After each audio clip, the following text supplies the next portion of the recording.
পড়ালেখা কোথায় করছেন? মেরিন একাডেমি নাকি? না, আমি ডাইরেক্ট হ্যাঁ, আমি ডাইরেক্ট আচ্ছা,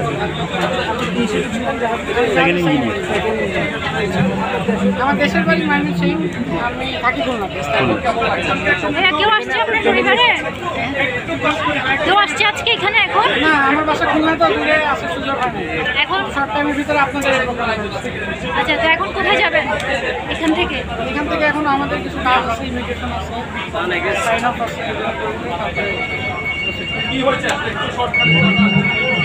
আচ্ছা, ওই জাহাজে আমরা এখান থেকে তো অনেক কথা শুনতে পেরেছি, আপনারা গোসল করতে পারেন না, পানি খেতে পারেন না, আপনাদেরকে খাবার দাবার দেয় নাই। আসলে কি ঘটেছিল জিম্মির দশার পর থেকে? আপনারা যেটা আইডিয়া করতে পারেন সেটাই বেশি। আচ্ছা, আচ্ছা, শুরু থেকে বলেন না, আপনাদের সাথে কি ধরনের আচরণ করেছিল তারা? আপনাদের সাথে কি ধরনের আচরণ করেছিল? শারীরিক অবস্থা ওরকম। আচরণটা কেমন করেছিল? ভালো খারাপ অতিরিক্ত ভয়ঙ্কর টাইপের? ভয়ঙ্কর যখন প্রয়োজন পড়ছে তখন ভয়ঙ্কর। মানে ওদের আচরণটা চেঞ্জ করছে সময়ে সময়ে, কখনো একটু রাফ, কখন মানে হয়তো প্রদর্শন করছে কিন্তু কোনো ধরনের ইয়ে করে নাই, টার্চার করে নাই, কিন্তু রাফ বিহেভে যেতে পারে এরকম একটা মানে দেখলেই আপনার ভয় লাগে।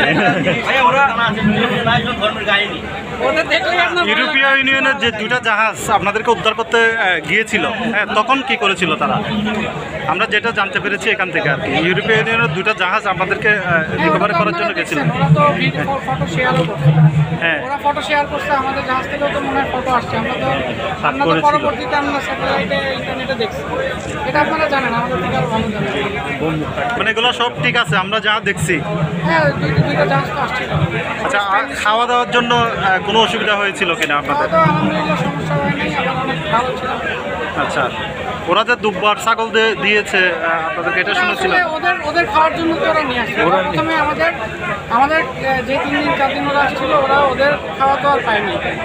ওরা আমাদের রেশন নিয়েছিল। ওরা প্রায় 30-40 জন 50-60 জন ছিল।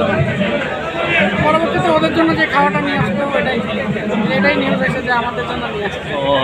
ওদের প্রভিশনে নিয়ে আসতো ওদের খাওয়াটা। আমার বাবা মা আছে, ভাই আছে, ভাই, আমার 2 সন্তান, একটা আছে। ধন্যবাদ।